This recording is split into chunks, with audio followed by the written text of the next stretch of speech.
though he spoke and wrote 70 years ago, it still resonates with us because we are grappling with the same issues that he grappled then. He was a voice of the conscience of society, as there were many other writers, artists of the time.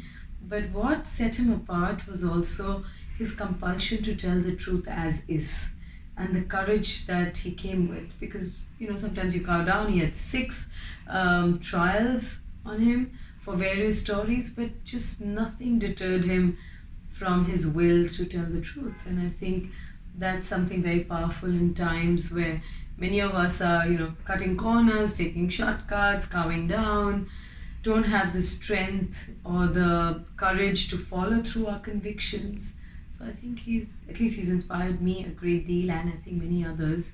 And I felt this is a story that needs to be told. Mm-hmm. It is. And I think about partition all these years, like 70 years later, 14 million people are displaced, and it still feels so relevant now and so real now. Like, we still haven't reconciled those issues. And do you feel that way? Yeah, absolutely. Because we are being divided in the name of religion, caste, nationality.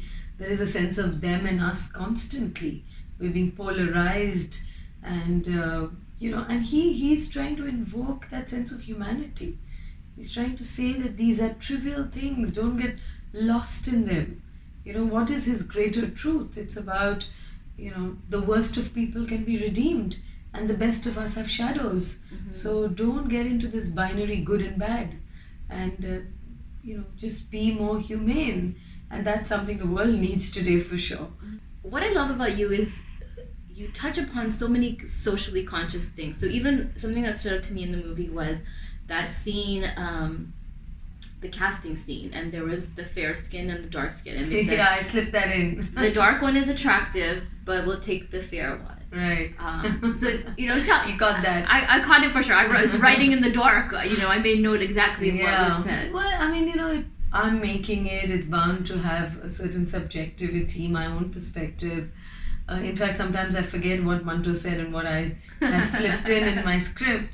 But I did want to make it relevant, and it's true. There's this, till now we have this prejudice against the dark skin, and we are so obsessed with the light skin, and it's not a today's thing. It happened then, it's happening now, it's probably increased now, despite the fact that women are being more vocal and doing more work, and we're becoming more conscious and sort of more confident, and yet we're still grappling with that issue of stereotypes and prejudices. And that's why I wanted to bring it in, because dark women are also attractive, and to think, but as a producer you're always thinking, or often thinking, to pander to what the common audience would want. And therefore he says that she's attractive, but still take the lighter one, the white one. And I'm so glad you said, because that is exactly how society is, and they need to see it for what it is, and that is what Manto did. He said it for what it is, and in that court case he said, this is reality, and why am I being criminalized for saying? He says, my stories are a mirror to the society, and if you don't like what you see in the mirror, how is it my fault? Yes. It was great. And so let's talk about that casting. Brilliant. Nawazuddin Siddiqui does a brilliant portrayal. And so how did that happen? Yeah. Well, I've known Nawaz for a long time, because he was in my first film as well, Firaq, which was in 2008. In fact, it was my first film and his first significant role in a film. And in 2013, when I met him in Cannes, I was in the short film jury, and he had a film there, and I was still researching. I just sort of had a broad storyline. I didn't even have a script. And I told him that, I'm thinking of doing a film on Manto. And he said, oh, wow, I'm a huge admirer of Manto, and what a character that would be. And I would give 2 years of my life, whenever you're ready with it. And as we say in films, cut to 2017, when I actually shot the film. And he had already become a star and super busy. I remember he was doing Munna Michael along with Manto, and it was so difficult to get his time.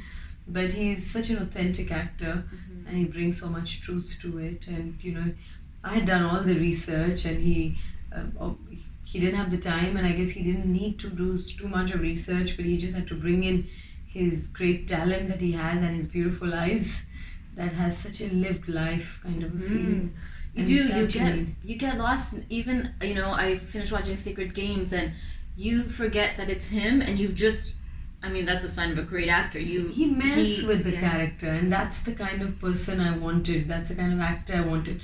Sometimes they're great in their role, but you still remember the actor. Whereas with Nawaz, every role that he does, you think of that character. You know, like they talk about Gaitonde, or they talk about Manto, or they talk about Faisal. You know, so it depends what roles he's doing. And also Manto had many contradictions. I needed an actor who could make it believable that a person has so much moral courage but is still scared to go to jail, or is intense and sensitive but is also arrogant and egoistic.